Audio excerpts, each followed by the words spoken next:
Making Rutgers great again? See what the latest four-star recruit offensive lineman Jaelyne Matthews had to say about Rutgers coming up next.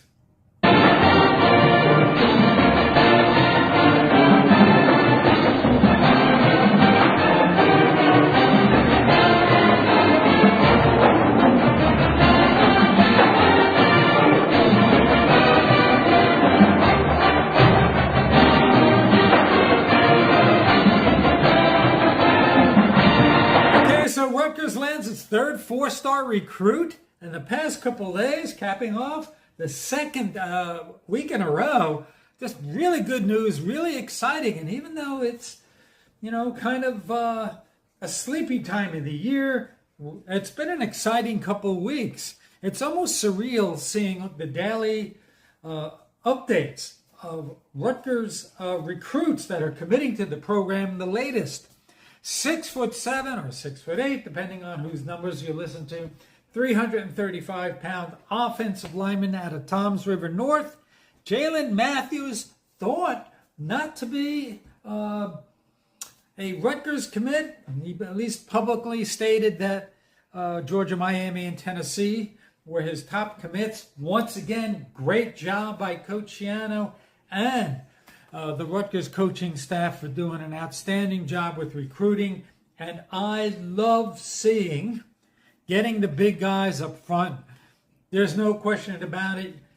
You build your team from the inside out. And Coach Schiano and staff have done a spectacular job. We'll get to the overall recruiting class in a second. Nonetheless, Jaelyne was a guy that committed to Penn State 2023, decommitted, was also offered by Rutgers as a freshman. And, we're not quite in the SEC territory yet where we're offering guys in grade school. But this could be another sign that we're getting there and we're on the path to expanding our recruiting footprint. Even though it's a Jersey guy, this is the number 2 recruit in the state. Could be number 7 depending on whose rating service you listen to. Absolutely a top 100 recruit and one of the top offensive linemen in the country.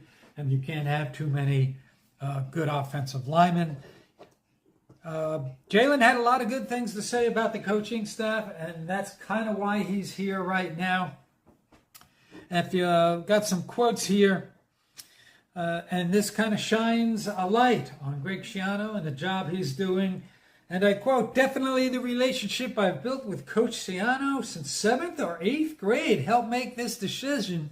Now, the other day, Mike and Richie from the Night Report were talking, why are we getting a sudden surge in recruiting? And they kind of threw a bunch of things out there about being in the Big Ten, close to New York, close to the beach, the experience that they're having, the relationship with the coaching staff.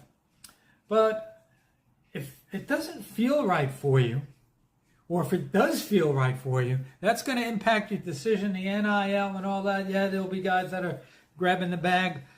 But let's not forget, these are young guys, and they need leadership, and they want to feel comfortable, and they want to know that you know what it is to do. And so, quote from Jaelyne here, "Coach Schiano is definitely like a father figure to me." I'm not sure what Jaelyne's background on a personal level is, but nonetheless, he says, goes on to say, Coach Susan started his recruitment in 7th and 8th grade. He was the first one to offer him. He said, going through his sophomore and junior year, he was going through some personal things, don't know what that is, but Coach Schiano jumped in and took over recruiting him. And Greg, we all know, is a strong personality with a definitive philosophy and goal setting, and goes about his business the right way. And smart guy, graduate from Bucknell, middle linebacker, so he's got dogged determination. And Jaelyne goes on to say, Coach Schiano told him, "I got you." And he wasn't quite sure what that meant. And he wasn't sure if that meant, well, we got you because of the NIL stuff, or we got you on a more personal level. And he took a risk, according to Jaelyne. He's like, I took a risk on what he thought that might mean. And it sounds like the "I got you" was, we have your back on a personal level. And you can't underestimate how much that matters. Especially if you maybe come from a background or a dysfunctional family situation. Not sure what Jaelyne's background is in that regard. Nonetheless, to have a strong role model and someone who could put you in a position to succeed is, I'm kind of a sucker that way. I'm guessing a lot of guys are kind of looking for that, especially at that age. And according to Jaelyne, he said, Coach Shiano said he never told the player, "I got you," in that way. And he's never had this kind of relationship with a player. And he's really excited about building the relationship.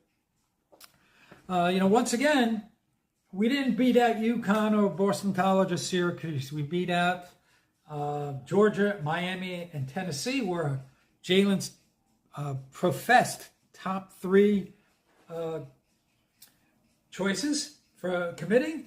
But I have to say, Richie from the Night Report said, he didn't go visit here, and he's not talking to this guy here. Don't be surprised if he winds up at Rutgers. Wasn't sure if that's kind of wishful thinking. Sometimes when you try to connect the dots and it all sounds and looks very logical, it doesn't kind of work out that way. Talking about young guys, not sure what, how they're going to react moment to moment. But Richie from Night Report had it right. He called it. I was kind of on the fence. I thought it could go either way. I wasn't expecting yet another 4-star recruit. But I also said once the 4-star athletes start rolling in, other guys see that. They want to be part of the scene. You're building momentum, jumping on the bandwagon. And that could be kind of what happened. But Jaelyne also goes on to say me and Coach Flaherty's relationship is amazing. He's a great coach, great person. He's a lot more on the serious side. And for a young guy to say, when a young guy says being serious is a good thing, as opposed to like wanting to be his bestie, he said that's a good thing as an offensive line coach. He's good as a recruiter, wants to win a national championship, wants to teach everybody how to be an NFL offensive lineman, which was very important to him. And he said that's what he wants to be around. He's got the rings, he's got the pelts on the wall. So his quote is, "I'm really excited, and I'm really happy for him. I'm really happy for the program." And by the way, Richie and Mike were talking about, some of the things that might be able to sway recruits. And from the Midwest, or you're from the South, and you come to Jersey, you're not sure what to make of it. A lot of misconceptions about New Jersey. But apparently, visiting New York, but even bigger than that, and we know this, those of us who love the Jersey Shore and spent a lot of time down there, apparently they have a good time at the beach. And, Jaelyne said, "Hey, we all went to the beach and that was fun." And when you get to hang out with your team and your players, and I know there's no better place for me to just chillax and hang out at the beach. That's the only thing I can do, not doing anything else, is at the beach. So I can see why hanging out with the guys at the beach might be a big piece of recruiting and getting guys to kind of bond together in a relaxed atmosphere. Nonetheless, I love the offensive tackles, and I love the fact that we're compiling a pretty serious offensive line that has really good size. We talked about this the other day. He's 6'7", 6'8", depending on whose numbers you want to listen to. He could even grow a little larger. Depending on whose numbers you listen to, 320, 330, 335. He's a big boy. And when you look at his size, say 6'8", 320, we have Jarrett Gordon, 6'3", 282. Chris Vigna, 6'5", 295. Jaden Elijah, 6'7", 300.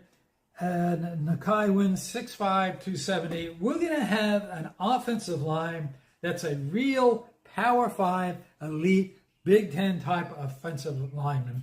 Not sure if Jarrett Gordon will get to 6'5", but if he gets to 6'4", and he's 310, and Vigna grows an inch and puts on 20, 30 pounds. He's 6'6", 315, 320. Jaden Elijah is already 6'7", 300.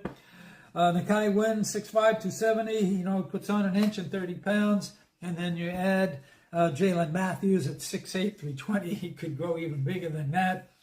We're going to have a pretty impressive line with depth.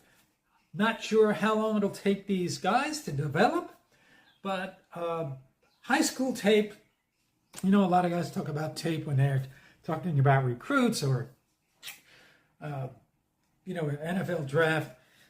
In high school, it really doesn't matter much. In high school, if you're the guy that's a physical beast and you can just outperform everybody else, you're doing so because of your physical prowess. When you get to Power 5 conference, you're going to have to, you're going to be with a bunch of other guys who are as physical and athletic as you. You're going to have to learn the details about how to play your position and discipline and reps and repeating good habits over and over. It's what's going to get you into the starting lineup.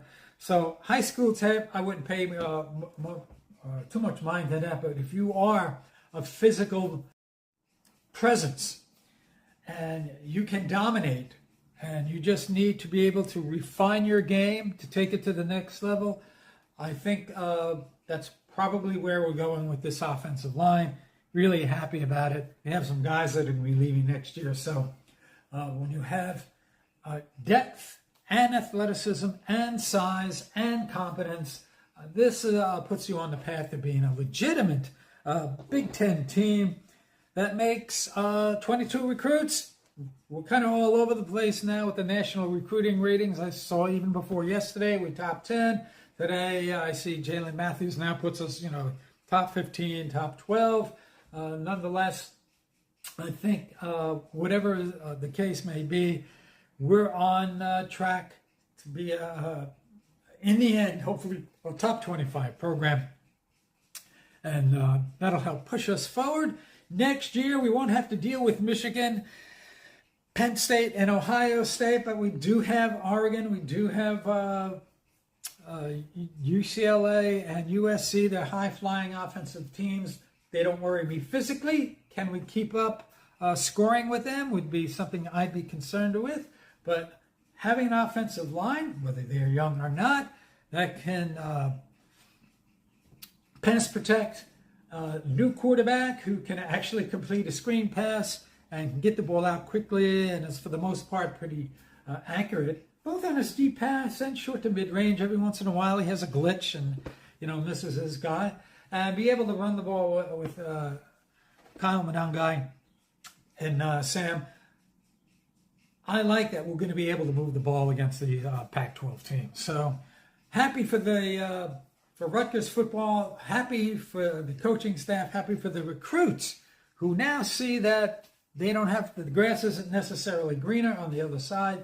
They can stay home, be treated well, develop, become the player, and get on the path to where they want to go. And they won't have to try to explain to everybody why it is they're going to Rutgers. Rutgers, it's funny. Somebody said to me a few weeks ago, only people that live in the state kind of dismiss Rutgers as a fallback school outside of New Jersey. It's considered a pretty good institution. We're going to have that now both athletically and academically. We got back into the top 40 on the U.S. News